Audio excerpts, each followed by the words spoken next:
Welcome back, everybody, for another deep dive. This time, we're going to unpack this whole controversy surrounding the Chinese comedian Yang Li. Oh, yeah. We've gotten a ton of articles and social media posts about her. Everything from like the JD.com boycott to that Intel ad that sparked a lot of debate. Yes. Clearly, something's resonating here. So today we're going to try to figure out just what that something is, what's lurking beneath the surface. This is not just about a comedian and some upset customers. No, not at all. We're talking gender dynamics, social commentary, and how powerful humor can be in China today. It's so interesting how a comedian can become this lightning rod for all these social anxieties. Yeah, like they're just poking at something much bigger, right? Definitely. A lot bigger. Okay, so to start, who is Yang Li? Just so everyone listening is on the same page. Well, she's a 32-year-old stand-up comedian who got famous back in 2020. Okay. And she's known for her humor being pretty sharp, especially when it comes to men. I think I've heard of her. Yeah. Was that her? The one with that viral line. Men are so average yet so confident. That was Yang Li. Yep. And that one line seems to have launched 1,000 angry tweets. It's like she poked a hornet's nest or something. You could say that, yeah. But then things really escalated with that whole JD.com situation, right? Oh, absolutely. JD.com is a massive online shopping platform in China. Yeah. And they decided to feature Yang Li in one of their Singles Day promos. Oh, right. Singles Day is that huge shopping day, right? Yeah, it's gigantic in China. Wow. So they were probably hoping she'd connect with young female customers. I'm sure that was the idea. Makes sense. But what they didn't count on was the backlash from all the male customers. We're not just talking about a few complaints here and there. No, this was a full-blown boycott. Men were closing their JD accounts, demanding refunds. Really? Even threatening to pull their money out of JD Finance, which is their financial arm. Wow. Putting their money where their outrage was. Yeah, exactly. So did that catch JD.com off guard? Oh, it definitely caught them off guard. What did they do? Well, worried about losing money, they apologized and stopped working with Yang Li. I can imagine that didn't go over well. No. What happened? Well, then it was the women who got angry. Of course. They accused JD.com of just giving in to sexist pressure. You know? Yeah. Like they had chosen to appease the angry men over standing by a woman who was simply making jokes. A comedian. Right, just doing her job. So they were stuck between a rock and a hard place. They really were. But here's the thing. This wasn't like a one-time thing for Yang Li, right? Right. This kind of backlash, it just seems to follow her around. Interesting. Back in 2021, both Intel and Mercedes-Benz faced similar outrage. After what? After featuring Yang Li in their ad campaigns. No way. Oh, yeah. And what happened? Intel, they just pulled their ad entirely. Wow. And Mercedes-Benz, they significantly toned down how visible it was. Oh, wow. There's definitely a pattern here. Definitely. There's something about her comedy, especially for men, that's provoking such extreme reactions. What do you think it is? Well, her humor tackles gender inequality in China, and it does it pretty directly. And that's a big issue, right? It's huge. Awareness of these inequalities is growing, and we see more and more pushback against these traditional gender roles. Especially from younger women, I bet. Especially, yeah. It makes sense her material would resonate with them then. It totally does. It resonates with a lot of women, actually, women who are dealing with these issues, you know, in their own lives. Right. But for some men, it feels like a personal attack, you know? I can see that. Especially for those who are already feeling a bit insecure, maybe economically or socially. Yeah. There's this quote from a woman. It was in one of those New York Times articles you sent me. Okay. It really stuck with me. She said, "Women's buying power and self-awareness are getting stronger and stronger." And she thought this backlash might be a reaction to that, you know? Yeah, like a shift in power dynamics. It does seem like some men are threatened by this change. There's definitely a sense of that. Like some men in China are having trouble adapting to these shifting social norms. Makes sense. And then you have real economic pressures combined with the government's whole emphasis on traditional masculinity. It's like a recipe for resentment, you know? Yeah, I see what you mean. And Yang Li's comedy, it zeroes in on male confidence and entitlement, so. It's triggering that resentment. It seems that way, yeah. So whether she intended to or not, she's become this symbol of this larger cultural clash. Exactly. And what's interesting is that she doesn't even call herself a feminist. Huh, why not? I think she's being strategic, you know? avoiding a label that could get more attention from the government. Right. Freedom of speech, especially on these sensitive topics, that's definitely becoming more and more restricted in China. Oh, absolutely. In 2023, there was a major crackdown on comedy and music across China. Like what? Remember that comedian, Li Haoxi? He made a joke about stray dogs and a military slogan. Oh, yeah. What happened to him? He ended up getting fined, and his company got punished for insulting the military. Wow. And that was just the tip of the iceberg. A ton of shows, even ones with foreign performers, got canceled after that. So what does that tell us? Well, it was a pretty clear sign that China was tightening its control over what people can say and perform. So there's this growing tension between what individuals want to express and what the government will allow. Exactly. And this really gets to the heart of Xi Jinping's ideology and nationalism. He's been focusing on things like social stability and cultural security. What you basically mean? Promoting a very specific view of Chinese culture and values. So you're saying Yang Li is stuck in the middle of all this? Right in the middle.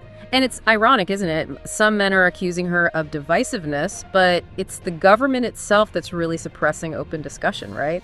They set the boundaries of what you can and can't say. It's interesting that her comedy has become this battleground for these really complex social and political issues. It is, yeah.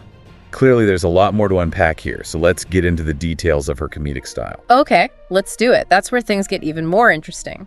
What I find fascinating about her comedy is how she manages to address these sensitive topics, but makes it feel so relatable and even lighthearted. Yeah, she's not giving lectures about gender inequality. Right. It's stories and observations about regular stuff. Exactly. And that sharp wit, the way she finds humor in the everyday, that's got to be why she's so popular. Oh, absolutely. It's so effective. It's not like she's hitting you over the head with a message. You kind of arrive at your own conclusions through the humor, you know?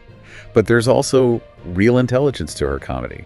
It's not just being funny. Oh, for sure. Especially with the political climate in China today, you have to think she's choosing her topics carefully. Oh, absolutely. You can tell she's choosing her words really carefully. Look at her themes, right? It's male confidence versus competence, dating frustrations, those kind of societal expectations, relatable stuff. Things a lot of people experience. Especially women. Right. And you're saying she tends to avoid certain topics. Yeah, things like domestic violence, sexual harassment, anything that could be considered too risky right now. It's like she's found this perfect balance. Provocative enough to get people talking, but not so radical that she gets shut down. Exactly. And that's where her background as a writer comes in, you know? Oh, yeah. What was it? Before stand-up, she wrote for other comedians. So she really knows how to use language, how to craft a joke that lands just right. So smart. It's like she's playing chess, Yeah. you know? Carefully planning her moves to stay ahead of the censors and navigate this crazy landscape. It's brilliant. And all while building this huge following. Especially among younger women, yeah. They see her as someone who speaks for them. That makes sense. I did see in some of the articles you sent that some people criticize her, say she's just bashing men. Yeah, that's an interesting point. They argue that if a guy did the same thing to women, it'd be sexist. Right. It really shows how complicated this all is, this whole thing with humor and social commentary. There's definitely a double standard there. Oh, yeah. Even with women in China gaining more power and having a voice, there are still these strong expectations, these sensitivities around gender roles. Definitely. It makes you think. Can humor actually push social change forward? Or does it just point out the problems that are already there? That's the big question, isn't it? Does laughing at something make it less important, or does it actually start to change things? I don't know. What do you think? I think this whole situation with Yang Li, the backlash, and how China is cracking down on creative expression, it all goes back to these shifting power dynamics we were talking about. Individual expression versus government control, old values bumping up against changing social norms. Right. It's messy. It's a really complex situation. It really is. And comedy is the battleground. It is, totally. It's not just about getting laughs. It's about pushing those boundaries, challenging assumptions, and making people talk about things they might not normally talk about. Yeah, I see that. And it's a place like China where so much is controlled. Even a joke can feel like a little rebellion. It totally can. And that brings us to another interesting part of all this. What's that? Some people say that because the government's trying to silence her, it's actually doing the opposite. You mean they're giving her more publicity? Exactly. It's like that saying, there's no such thing as bad publicity. Right. It's definitely true in Yang Li's case, the controversy. It's just made her voice louder, you know? It's attracting an even bigger audience. Exactly. People want to see what all the fuss is about. It's this weird feedback loop. I know what you mean. The more they criticize her, the more attention she gets, then the more criticism. It's crazy, right? And it shows how powerful social media can be. So true. Those platforms can be echo chambers for outrage, but they can also help those unheard voices find a platform and build a community.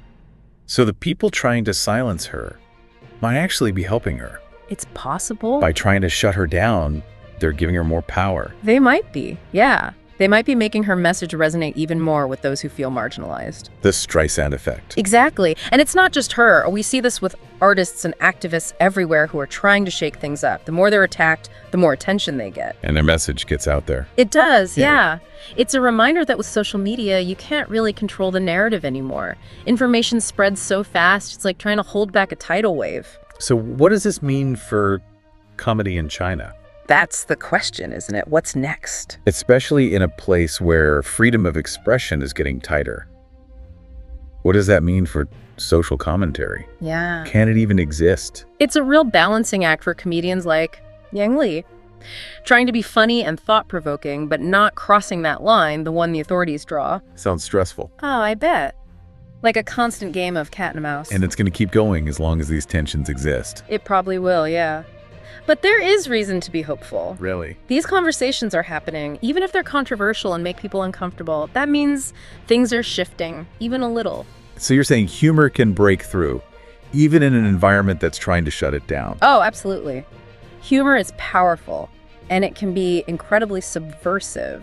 It lets people address these sensitive topics in a way that can actually disarm and engage, even people who might not normally want to listen. So it can bring people together. It can be like a bridge, even across those deep divides. And that's what she's trying to do, build that bridge. That's what it seems like. Yeah. Yang Li and those other comedians like her, they want to get these conversations started and hopefully make society a little more open and inclusive. I like that. Yeah. It's a good thought. Especially when the world feels so divided these days. We've covered a lot. But I am curious, what do you think's next for Yang Li? What about all those other comedians who are working in this environment? That's the million-dollar question, isn't it? Hard to say what's going to happen. But one thing's for sure. What's that? This conversation is far from over. It really makes you wonder what she'll do next. Yeah. How she'll adapt, you know? You know, one thing that really struck me, looking at all the stuff you sent, is how Yang Li's approach is different from of other comedians who face censorship. Okay. Some get more cautious, Right. but she seems to be kind of leaning into the controversy. Interesting. Like she's using it to her advantage. I think I see what you mean. How so? Well, if you look at her more recent work, there are these subtle shifts. In her material. Yeah, she's using more wordplay, metaphors, like she's daring the censors to figure out her jokes. Oh, so she's playing a game with them? Kinda, yeah. Like she's saying, you wanna censor me, see if you can keep up. So is it working? It seems to be. It's creating even more buzz, bringing in a new audience who wants to see what she'll do next. It's like turning that weakness into a strength. Exactly. It's very smart. It is, yeah. And she's not just challenging the government, you know. What do you mean? She's exposing how absurd the whole situation is by making censorship itself part of the joke. Oh, wow. It's really clever, this blend of humor and social commentary. That's what makes her work so compelling. She makes people think, sparks debates, and the authorities can't really control that. That's a good point. It reminds us that humor can be a powerful form of dissent. Especially in a place like China. Especially, yeah, where free speech is limited. Do you think this is happening elsewhere in China too? Oh yeah, we're seeing it in other art forms as well. Musicians, filmmakers, visual artists. Right. They're all finding creative ways to challenge things. So what does this tell us about the power of comedy? Especially in a society like China?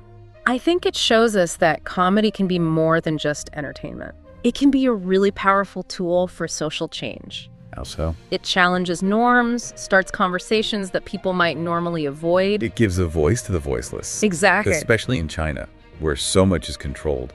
It can be a way to speak out. And in Yang Li's case, it's showing the contradictions within Chinese society itself. Right.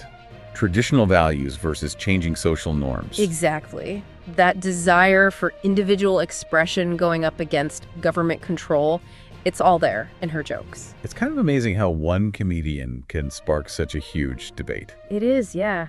And it really shows that humor can be a force for change. How so? It can make people rethink things, question their assumptions, challenge the status quo. That's powerful, especially these days when things feel so divided. It is, yeah. It's a reminder that even when things are tough, even with restrictions, people still want to express themselves and they'll find a way to do it.